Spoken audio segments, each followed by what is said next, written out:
There's this kind of old wives' tale of, Aronofsky dropping out of NYU or wherever he went and spending that money on making Pi, which obviously put him on the map. It's cool that it's a time that you can make those choices, because there didn't used to be another option. I'm Dave Baker, and today we're talking with Ty West about film schools. What do you think about the current film school climate? Certainly it's an industry that self-motivation is a big part of it, and willpower is a big part of it, and determination is almost everything. So, I think if you can be in an environment where you are inspired, or in an environment where it's a safe environment to take chances and fail and not feel like there's ramifications to that, that's great. I think that, but you make of it what you can. I mean, I went to traditional film school and it was full of plenty of lazy people that never really did anything. And then there were people who were very motivated to do everything. So, I think nowadays, specifically with technology, it really is the ability to make a movie is at your fingertips. So what kind of movies do you want to make? And if film school can foster that, some sort of environment that is makes people inspired to do it, that's fantastic. It seems to me that most modern film schools, they're kind of rendered useless right now. But you went to SVA. What was your experience like there? For me, I went to film school in New York, but it was a big part of it was to be able to move to New York when I was 18 and sort of start my life.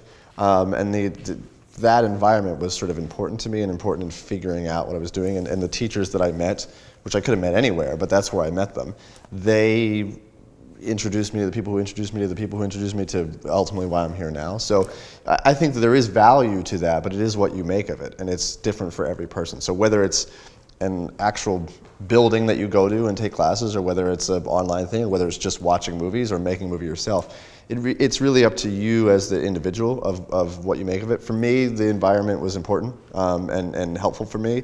And I think that what film school, and just any film school does in general, is inspires you to want to do this and to tough your way through it. Right. And because it is kind of traumatic making a movie, and it's helpful to be around people who are experiencing the same things you are.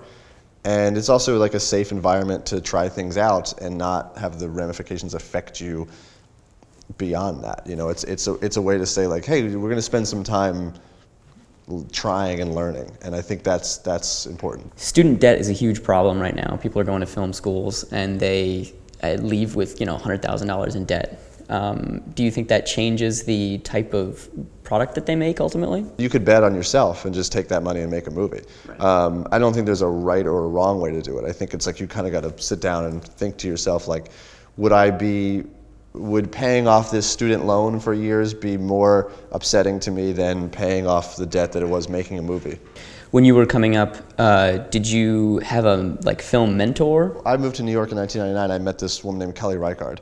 And Kelly Reichardt's now known for making, she made a movie called Night Moves, Old Joy, Wendy and Lucy, Meek's Cut Off. At the time, she had made a movie called River of Grass.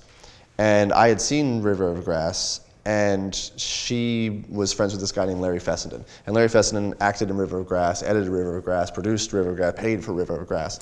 And he had also made a movie called Habit, and I had seen that movie too.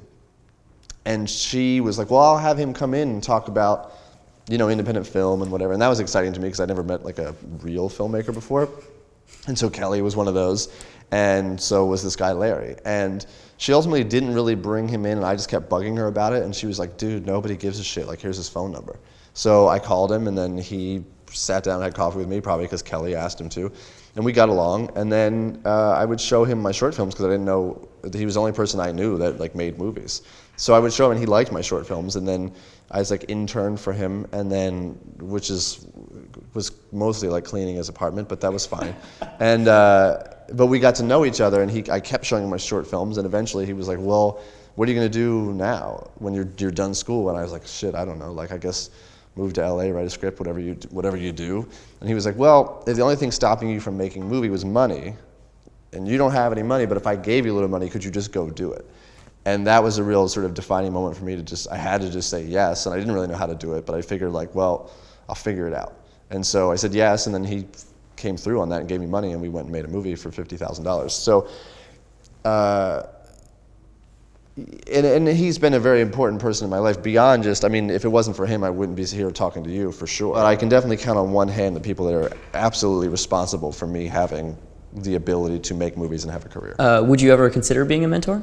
If I can be helpful to somebody to illustrate what I've done, what I think well, and what I think I've done poorly, and to like learn from that, so that people make better movies or feel inspired to make their own movies. I think everyone should sort of like make some attempt to give back in that way, because this is a community of filmmaking, and it's a cultural thing, and I think that it's good to have personal connections through all that. Thanks for coming in, Ty.